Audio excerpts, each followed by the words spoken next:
A ciência está se aproximando da fórmula para combater o envelhecimento e já há quem sonhe com a descoberta da fonte da juventude. Pesquisadores descobrem método que leva à renovação das células em idosos. Em outra frente de estudos, os cientistas constatam que a maioria das doenças simplesmente não existiria se as pessoas adotassem medidas simples de cuidados pessoais. De certa forma, dizem os cientistas, é o mesmo que responder a uma pergunta absurda. Você prefere ter uma vida saudável ou ficar doente? A gente vai explicar isso melhor já já. Essa edição do Matéria de Capa está começando, fique com a gente.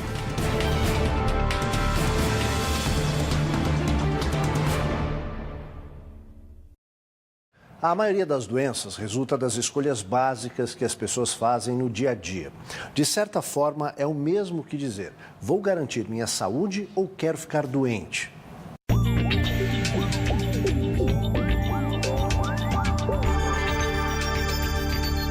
Diante dos desafios na área da saúde pública em todo o mundo, a Faculdade de Medicina de Harvard criou um instituto dedicado à medicina do estilo de vida, dirigido pelo Dr. Edward Phillips. Entre os estudos mais importantes já realizados pelo Instituto, destaca-se o que aponta a estreita relação entre a saúde e os hábitos do dia a dia. E a conclusão é essa: a saúde da maioria das pessoas depende do que eles comem, da quantidade de comida ingerida e hábitos como fumo e bebidas alcoólicas. Outros fatores importantes são exercícios físicos e horas de sono suficientes para o repouso físico e alívio no estresse psicológico. Se as pessoas observassem todos esses itens, segundo o Dr. Edward Phillips, 2/3 dos doentes hoje em todo o mundo estariam sãos. A modificação dos hábitos, explica Phillips, evitaria a maioria dos casos de doenças cardíacas, acidentes vasculares cerebrais, diabetes e a maioria das formas de câncer. 2/3, ou 6 em cada 9 pacientes, não precisariam de tratamento. Diante desses dados, os pesquisadores de Harvard estabeleceram os princípios básicos da Escola de Medicina do Estilo de Vida, que propõe o seguinte: de agora em diante, os médicos devem se transformar cada vez mais em coach, ou seja, mentor dos hábitos de cada paciente, orientando o que eles devem e o que não devem fazer. A médio prazo, a tendência é que os médicos passem a recomendar muito mais a mudança de hábitos do que receitar remédios.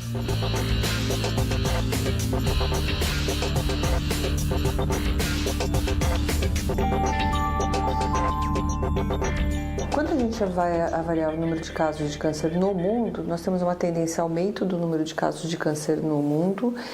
De uma maneira geral, essa tendência acontece tanto nos países desenvolvidos quanto nos países em desenvolvimento. E nós temos também uma tendência de queda da mortalidade em diversos países, principalmente países do hemisfério norte. Lógico que isso não acontece em todos os cânceres, isso vai acontecer em algumas neoplasias, câncer de mama, por exemplo, a gente tem uma redução da mortalidade. O câncer do colo do útero também, já nas últimas 2 a 3 décadas, né, a gente vê uma queda importante na redução da mortalidade nos países desenvolvidos. Agora, isso não acontece em todos os países em desenvolvimento. Quando nós vamos ver os dados do Brasil, a gente ainda não consegue enxergar essa queda da mortalidade geral de câncer, a não ser em algumas situações específicas. Por exemplo, o câncer gástrico, nas últimas 3 décadas, ele vem caindo, a mortalidade pelo câncer gástrico vem caindo. Mas, para a maioria das neoplasias, ela tem se mantido pelo menos estável e, em algumas situações, ela tem até aumentado. Será que a ciência está se aproximando da fórmula para combater o envelhecimento? Ou, para recorrer a um tom mais otimista, estaria próxima à fonte da juventude?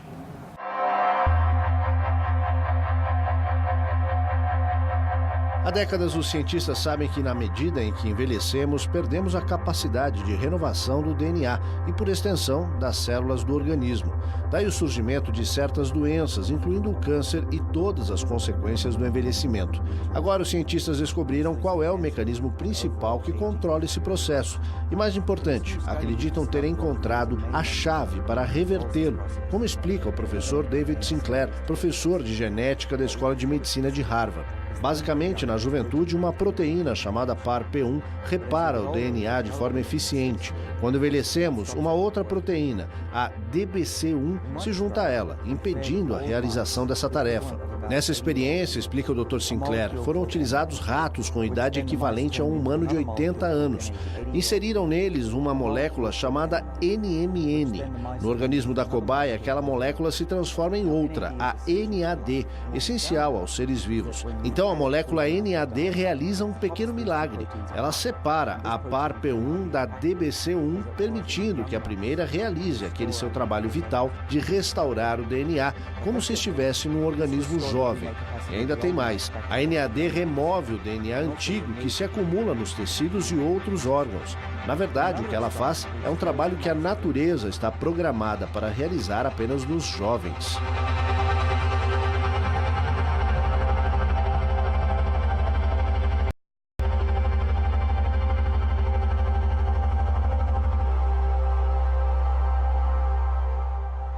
Cientistas armazenam um vídeo no DNA de bactérias vivas, utilizando uma nova técnica da engenharia genética que abre um campo tão amplo para a medicina que os próprios pesquisadores evitam especular. Basicamente, o que os pesquisadores da Universidade de Harvard fizeram foi inserir pequenas sequências desse filme de 1878 com imagens de um cavalo em movimento no DNA da bactéria viva.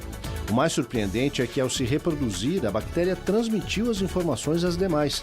O DNA é considerado o mais poderoso sistema de armazenamento de informações conhecido, muito maior, por exemplo, do que os supercomputadores. 1 grama de material genético que carrega as informações da evolução humana através de milhões de anos é capaz de armazenar 455 exabytes, ou seja, bilhões de gigabytes de dados digitais.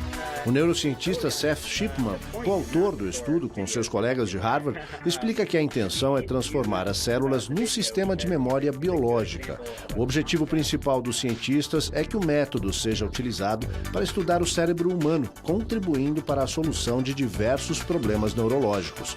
Cada pessoa possui 86 bilhões de neurônios e até agora a ciência não foi capaz de desvendar o que faz exatamente cada um deles. Daí o fato de que a nova descoberta abre um caminho ilimitado para os pesquisadores.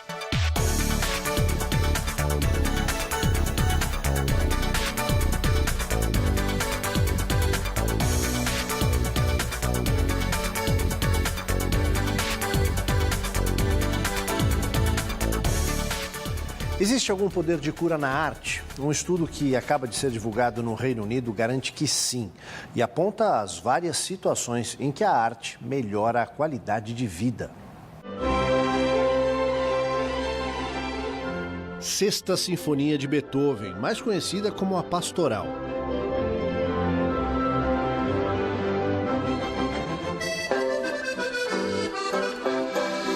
Os quadros de Vincent van Gogh, o holandês incompreendido em seu tempo.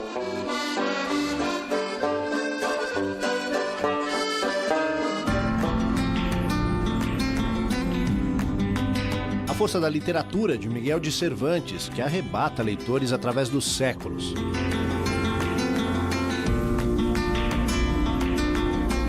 O estudo divulgado no Reino Unido afirma que a arte pode fazer as pessoas se sentirem melhor e viverem mais.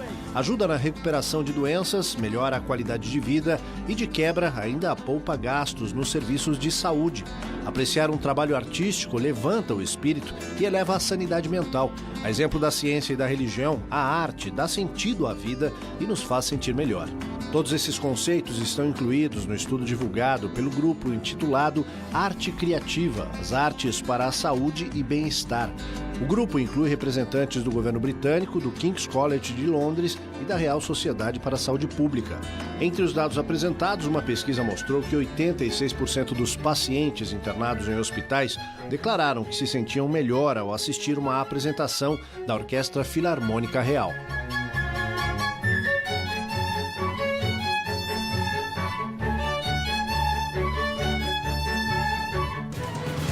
Daqui a pouco, cientistas garantem um olhar positivo para as situações da vida faz bem à saúde. E mais, cientistas alertam que a dieta vegetariana pode ser muito boa, mas não elimina certos riscos. A gente volta já.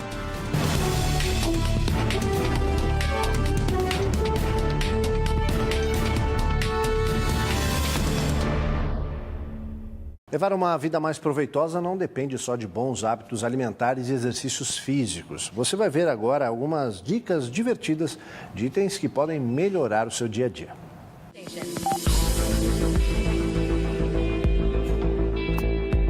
Com certeza você nem sabia que poderia precisar de algum desses aparelhinhos, mas uma vez que usá-los, nunca mais vai querer se desfazer deles. Vamos tomar como exemplo esses cabos longos, extensores para carregador de celular.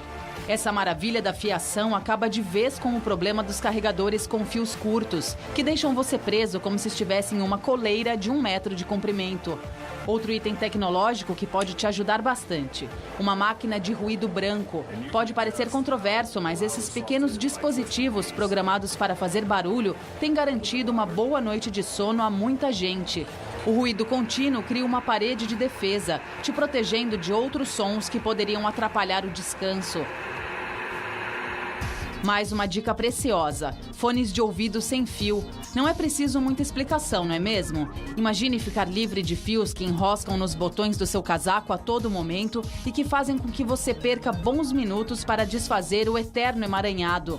Por fim, adicione à sua lista de itens para melhorar sua vida. Uma boa chave de fenda, acredite, ela será útil em várias situações. E uma caneca térmica. Essa última permite que você tenha café ou chá quentinhos das 8 da manhã até o final do dia. Afinal, o bem-estar está em coisas simples como uma boa xícara de café.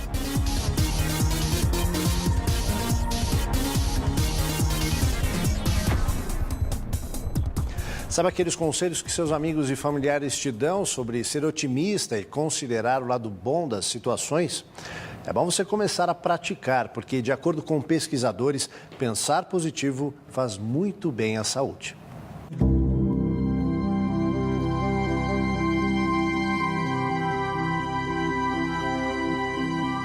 Não há dúvidas de que a saúde mental impacta diretamente a saúde física. Estudos mostram que cultivar emoções positivas pode potencializar o sistema imunológico e conter a depressão, além de diminuir os riscos de doenças cardíacas e equilibrar os níveis de açúcar no sangue. A professora de Ciências Sociais e Médicas Judith Moscovitz, da Faculdade de Medicina da Universidade Northwestern em Chicago, criou uma lista com 8 itens para ajudar pessoas recém-diagnosticadas com o vírus HIV a nutrir pensamentos positivos. O resultado mostrou que as que seguiram as recomendações reduziram a carga do vírus, estavam mais dispostas a tomar os remédios corretamente e começaram a recusar antidepressivos para lidar com a doença. Os itens listados pela especialista são: reconheça um acontecimento positivo a cada dia, registre num diário ou conte para alguém, escreva diariamente uma coisa pela qual você é grato, liste suas qualidades e registre quando e como você as utilizou, defina uma meta e anote seu progresso para alcançá-la. Liste formas de resolver os problemas positivamente. Reconheça e faça pequenas gentilezas diariamente. Concentre-se no aqui e agora, em vez de no passado ou no futuro.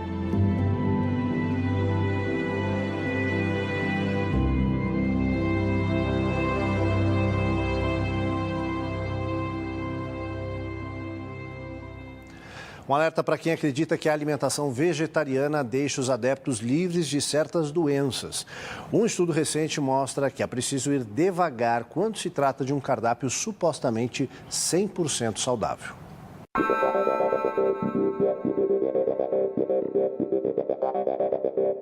A questão é a seguinte: a alimentação vegetariana também pode ser prejudicial à saúde se não forem tomados certos cuidados. O maior risco está no consumo exagerado de doces, bebidas açucaradas, grãos refinados e batatas. Um cardápio assim pode provocar alto risco de doenças cardíacas. Um estudo sobre o assunto foi publicado no Journal of the American College of Cardiology.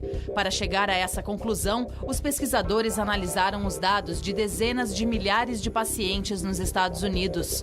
O levantamento partiu da comparação entre a dieta adotada por pessoas que se alimentam apenas com legumes, verduras, cereais integrais e frutas, outros que consomem carne em proporções moderadas e aqueles na situação oposta, ou seja, raramente consomem vegetais. A pesquisa deixou deixa claro que o maior risco de doenças cardíacas está, como já se sabe, entre aqueles que não têm uma dieta equilibrada, exagerando na proteína animal.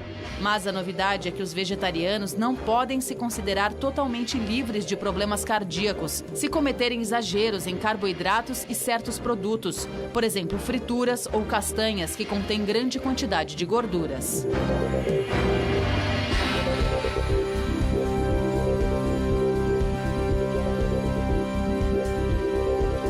A gente sabe que o consumo de carne deve ser moderado e o que hoje tem sido aceito como um consumo de carne é por volta de 300 a 500 gramas de carne por semana para um adulto de tamanho médio seria o suficiente e seria adequado quando a gente está pensando do ponto de vista de câncer. Isso para algumas populações onde a carne é muito cara é fácil, já faz parte do hábito. Para outras, onde a carne ela é mais acessível, às vezes as pessoas consomem isso num único dia, né? Então, acho que a gente precisa, a moderação aí é o segredo. Os produtos defumados, embutidos, conservados em sal também estão associados a maior número de cânceres, principalmente cânceres de esôfago e de estômago. Então, eles devem ser evitados. Isso a gente tem uma série de estudos populacionais. E a gente precisa consumir, sim, mais fibras, né? Principalmente fibras de vegetais mais duros, né? Que a gente chama de crucíferas, que nada mais são do que aqueles vegetais que têm o talo mais forte. Então precisa comer brócolis, couve-flor, esses vegetais que têm um talo mais resistente, eles são mais saudáveis e são importantes fontes de proteínas e de vitaminas que a gente pode, e de substâncias que são capazes de absorver os carcinógenos. E reduzir, moderar o consumo de gorduras, isso faz parte também. Então, no fundo, não tem uma dieta mágica, acho que hoje a gente tem visto inúmeras fórmulas, né, de vitaminas que são essenciais, vitaminas que não são essenciais, não é isso. Vitaminas em excessos podem ser nocivas também, então o ideal seria consumir as vitaminas dentro dos alimentos, mas com uma dieta muito variada e sempre muito moderada do ponto de vista de consumo de gorduras e de consumo de proteínas. Talvez esse seja o segredo, né, da dieta. Desvendar os genomas de uma pessoa, determinar até que ponto ela é saudável ou não, se tem propensão para certas doenças e mais, revelar segredos de seus ancestrais e ainda, quem sabe, algum parentesco com o homem de Neandertal. É o que prometem os kits de DNA que se multiplicam no mercado. A questão é saber se realmente funcionam.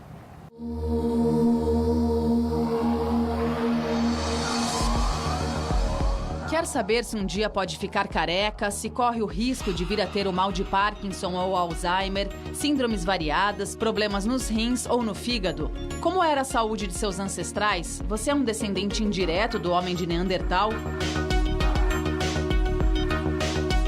As promessas são muitas e nem todas podem ser comprovadas cientificamente. Mas os inúmeros kits para teste de DNA que se multiplicam no mercado e especialmente na internet não economizam no que prometem. De acordo com a propaganda, uma pessoa pode ter um mapa completo do estado de seu organismo no presente e no futuro, incluindo as condições físicas para a prática de esportes, dietas mais adequadas e bem-estar geral. A se levar em conta os relatos dos fabricantes, existem até os casos de parentes que não se conhecem e que acabam se encontrando após o cruzamento dos dados via internet. Para aqueles que não se mostram especialmente curiosos sobre seus ancestrais e a herança genética deixada por eles, os testes mais simples indicam apenas o estado de saúde no momento e os cuidados a serem observados para problemas comuns no dia a dia que afetam a maioria das pessoas.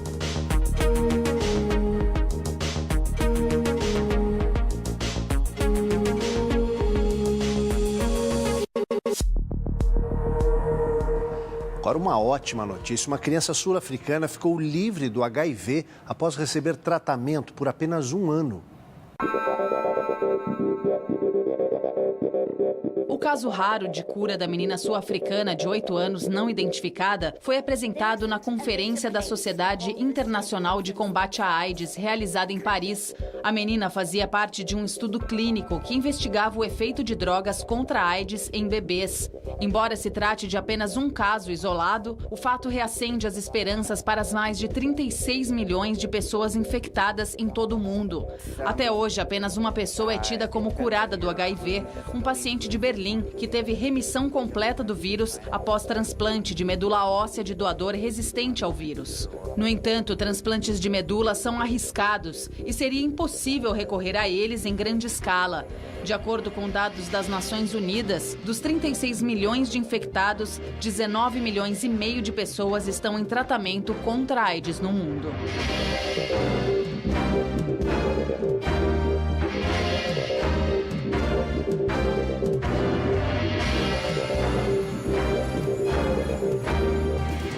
Em instantes, coma como um rei pela manhã, almoce como um príncipe e jante como um pobre. Você vai entender já já do que estamos falando. E ainda, perigo, hein? Índice de obesidade atinge 90% dos homens em alguns países. Não sai daí.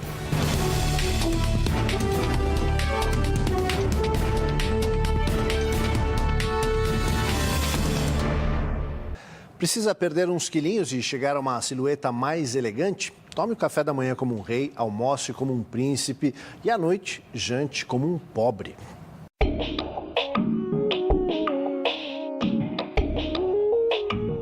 O estudo mostra que as pessoas que tomam um café da manhã reforçado têm um melhor índice de massa corporal do que aqueles que esperam até a hora do jantar para ter a refeição mais farta do dia, ainda que as duas refeições tenham o mesmo número de calorias. Os pesquisadores da Escola de Saúde Pública de Loma Linda, na Califórnia, chegaram a essa conclusão após analisar os dados de 50 mil pacientes que seguem dietas na tentativa de perder peso. Também foi constatado que quanto maior o tempo entre a última refeição do dia e o café da manhã, melhor será o índice de massa corporal.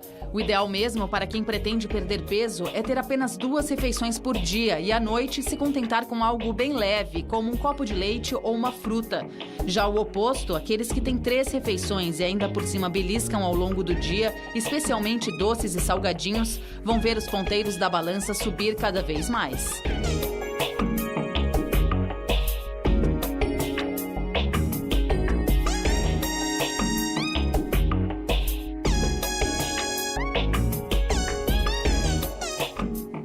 Já faz tempo que a Organização Mundial da Saúde vem alertando para o problema. Apesar disso, a situação se agrava e agora alcança escala global. A gente está falando do excesso de peso, concentrado na área do abdômen, mais conhecida como gordura abdominal. Em alguns países, o índice chega a alcançar 90% dos homens.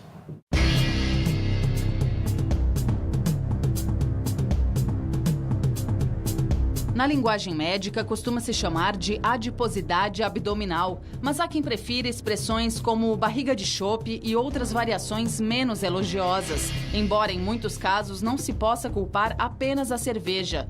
O fato é que a gordura acumulada na região do abdômen pode ter várias causas e inúmeras consequências. A alimentação inadequada, por exemplo, enormes sanduíches carregados de bacon e acompanhados de outras frituras, é apenas um dos fatores desse acúmulo de peso. Refrigerantes também fazem parte da lista. Claro que os exageros não se restringem a sanduíches. Refeições em grandes quantidades e a falta de exercícios estão na origem de boa parte dos casos, além de disfunções glandulares, herança genética e outros. Somam-se a isso os hábitos associados à vida sedentária. O resultado é que em países como os Estados Unidos e Nova Zelândia, cerca de 90% dos homens têm excesso de peso, concentrado principalmente na região abdominal. Entre as mulheres, o índice chega perto de 80%. E nas crianças, passa de 50%. Numa escala global, os números chegam a 70% entre os adultos. Esses dados fazem parte de um estudo feito pela Universidade de Auckland, Nova Zelândia. Nunca é demais lembrar que a obesidade está ligada a doenças cardíacas, derrames, certos tipos de câncer, diabetes, problemas nas articulações, nos ossos e muitos outros.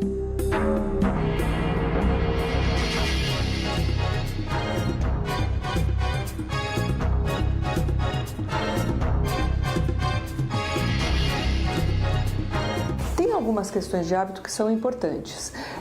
Uma delas é a manutenção do peso. Então, quando a gente fala manutenção de peso, é o peso saudável, não é ser muito magro. mas está dentro do índice de massa corpórea esperado para sua altura, né, para o seu peso. Então, o índice de massa corpórea normal, até os 24, até os 25, que isso seria o ideal. Mas manter a obesidade, ela está relacionada com diversos tipos de câncer. Então, na mulher, por exemplo, ela está associada com câncer de mama, com câncer de endométrio, com câncer de ovário, com câncer de cólon. Então, a gente tem um número de cânceres muito grandes diretamente relacionados à obesidade. Então, manter o peso ao longo da vida é fundamental. E aí a gente tem uma outra questão, que é a atividade física. A atividade física tem duas coisas interessantes. Em primeiro lugar, ela pode ser útil para ajudar na manutenção do peso, mas nós sabemos que mesmo nos indivíduos que estão acima do peso, a atividade física tem uma ação benéfica, tanto para reduzir a incidência de câncer, quanto para reduzir a chance de recidiva do câncer. Então, ela tem mecanismos específicos da atividade física. Não é porque a pessoa, eu estava acima do peso, vim para o meu peso normal, agora eu posso voltar a ser... Vim para o peso normal, então agora eu posso voltar a ser sedentário. Não, deve manter a atividade física porque isso é essencial para a sua saúde em geral. Você quer mais uma dica de saúde que não custa nada seguir? Cuidado com os segredos que amigos, parentes ou colegas de trabalho tentam te contar. Estudo feito na Universidade de Colômbia revela que guardar segredos sobre infidelidade conjugal, vícios, trapaças no ambiente de trabalho e problemas financeiros dos outros acabam causando algum tipo de dano psicológico ou, no mínimo, prejudicam a concentração, interferindo nas tarefas do dia a dia. Portanto, se for possível fugir dos segredos dos outros, não hesite. Essa edição do Matéria de Capa fica por aqui. A gente volta na próxima semana, nesse mesmo horário. Uma ótima noite a todos e até lá.